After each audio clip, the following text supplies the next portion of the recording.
Hello everybody. Thank you for joining me here on Birds.n.Birdiez. We're going to take a little time go birding. Actually, just down the road from me is a beautiful bike trail, and we're going to see what we can see on today, January 9th. It's a little chilly. Hopefully we'll see something good. I just heard a black-capped chickadee off to my right, and we're probably about a quarter mile from the trail. Hopefully it'll be a good time. Maybe we'll see something cool. All right. I'll see you at the trail. All right, we just made it to the trail. This is the Greenway Trail, Ashtabula County here in Ohio.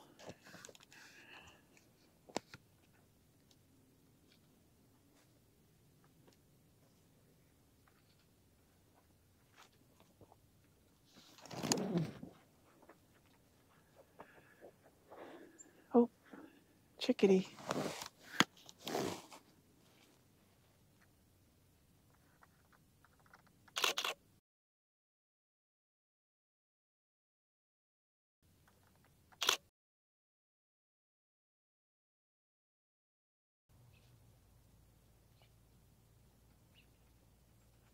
There's a woodpecker up here.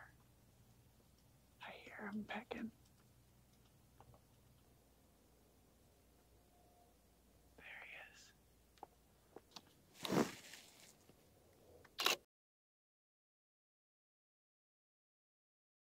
Downy woodpecker.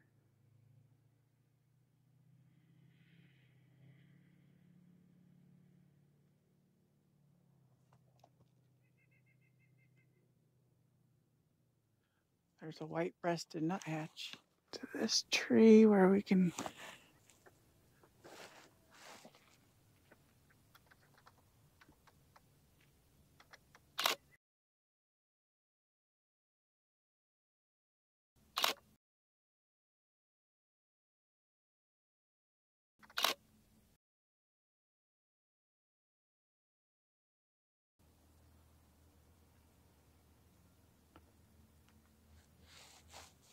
ooh, there's that beautiful male downy woodpecker.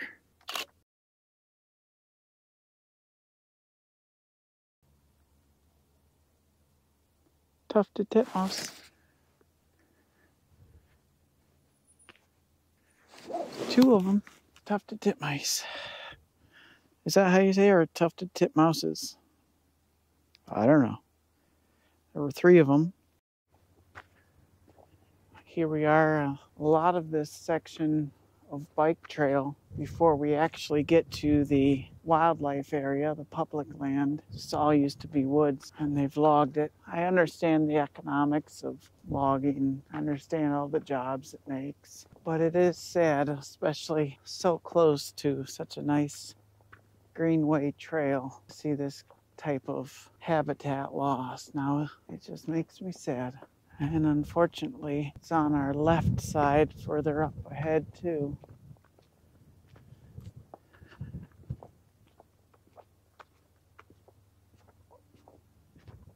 It's cold when we're shaded from the sunlight. I think it was 30 degrees, something like that. When you can feel the sun on your face, that makes a big difference. One of the great things about being a birder, being out in nature, you just get bonuses. My dream bonus is a black bear. Boy, do I want to see a black bear. And they've been seen around here within a few miles of where I am right now. But sometimes I'll get raccoons and mink and coyote. Oh, I hear a crow.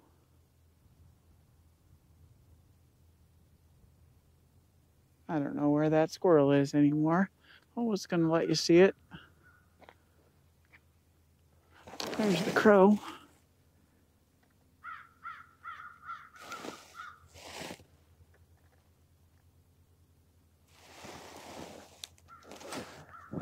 Not a good picture.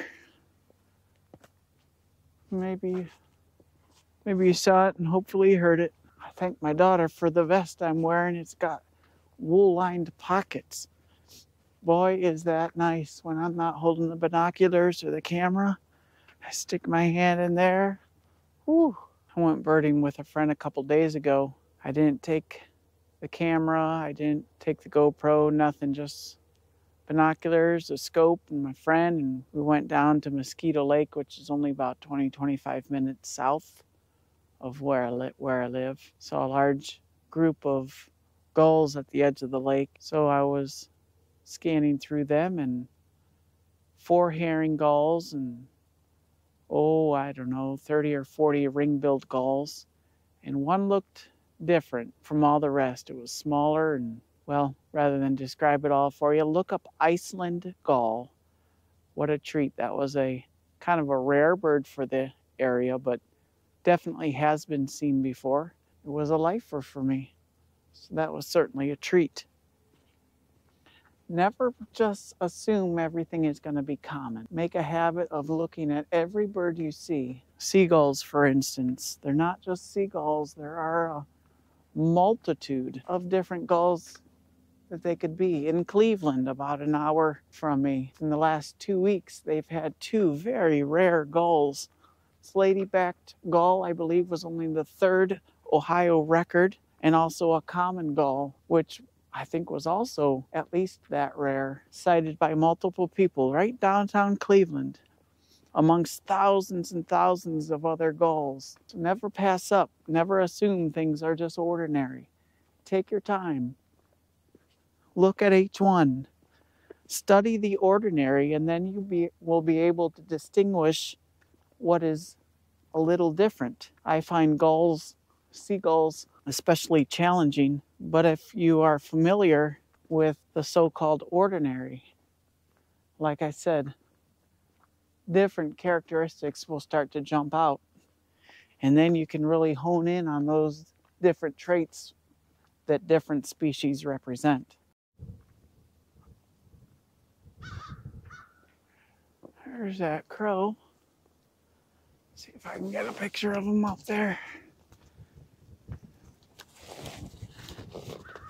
I can find a clearing through the trees. There he is.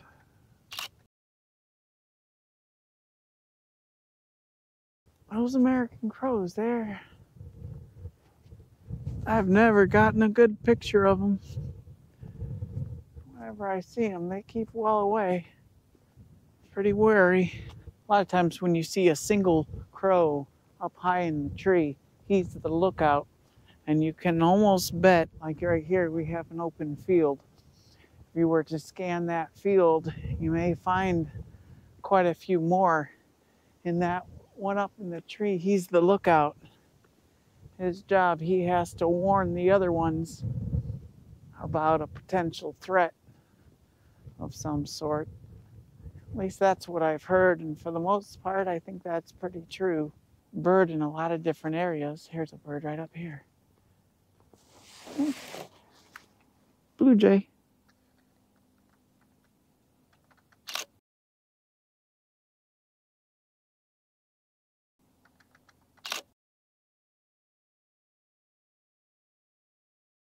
Very nice. Warblers. Warbler migration. Oh yeah. I've seen all kinds of warblers in here. This is a wonderful area. And it's one of the most productive stretches of path that I've been on. And I just pray that these woods being cleared hasn't too greatly affected that in any adverse way. We just entered into the actual public land, Orwell wildlife area, so there will be no more logging. On the left here is the public land, on the right is private. This is an old railroad here that is now a bike path, walking path. Not a whole lot of pedestrians or bikers today though, it's pretty cold. I hear tufted titmice. All right, here we go. We're coming up on a nice little pond here. My daughters call this the beaver pond. So this is the kind of the goal to reach the beaver pond. I've seen great blue herons here, and I believe I saw a wood duck one time. One of the first scarlet tanagers that I've ever seen was directly across this pond in one of those trees. That bright scarlet, beautiful colors just stood out, just pop. Absolutely beautiful. The pond is quiet now. Way ahead on the tree above that barn.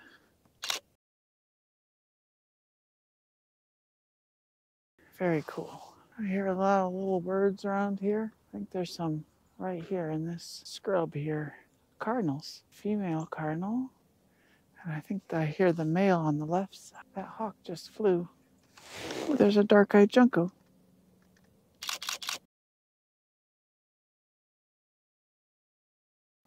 Finally, I hear a red-bellied woodpecker. There's a picture, if I can see that cardinal. There's the male.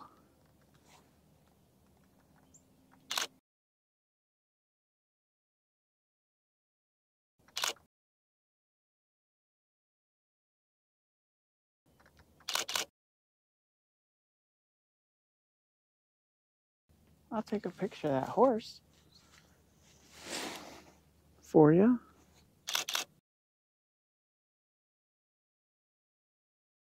We are actually going to turn around, but I hear eastern bluebirds behind us across that road.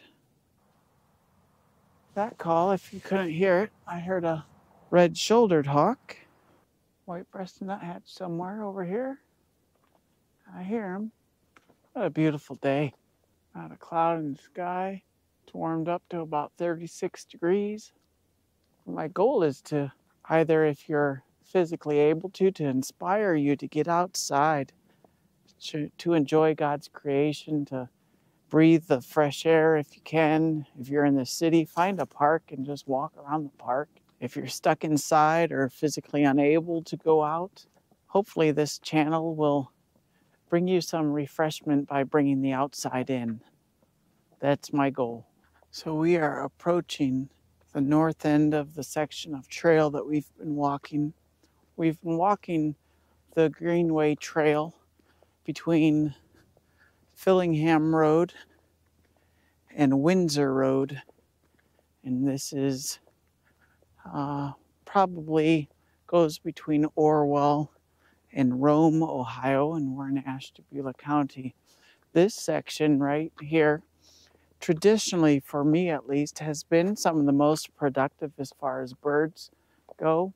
I'll see more birds in this first quarter mile than the rest of the trail, at least to where we turn around. Traditionally, that is.